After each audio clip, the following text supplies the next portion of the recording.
नमस्कार, आप देख रहे हैं पुलिस महानगर।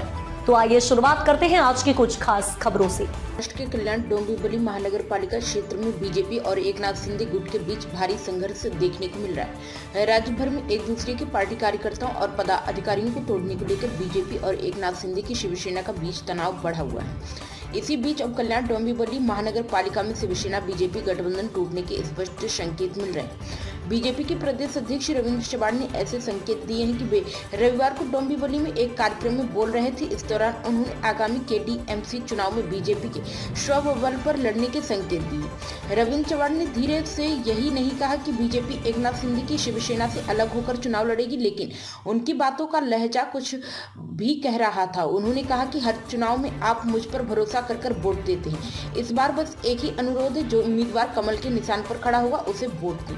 कामों को सही तरीके से पूरा कराने के लिए कमल के निशान वाले उम्मीदवार को ही चुनें। अगर केंद्र और राज्य की तरह महानगर पालिका में भी बीजेपी की सत्ता आई तो कई काम आसानी से पूरे होंगे।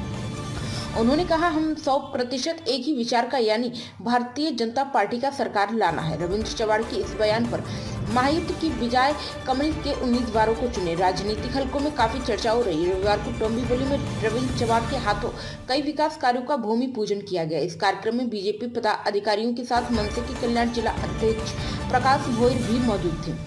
रविंद्र चव्हाण ने कहा, नगर सेवक का काम नगर सेवक ने ही करना चाहिए। यही भावना हमेशा रही। विकास निधि देना मेरा काम है, लेकिन बाकी काम नगर सेवकों को करने चाहिए। कुछ नगर सेवकों ने ऐसा काम नहीं किया, लेकिन क्या मुश्किलें थी यह आपको बताने की जरूरत नहीं। आप इतने भोले नहीं हैं। अब तक की खबरों में बस इतना ही। ऐसे ही खबरों के लिए बने रहें हमारे साथ। तब तक के लिए नमस्कार।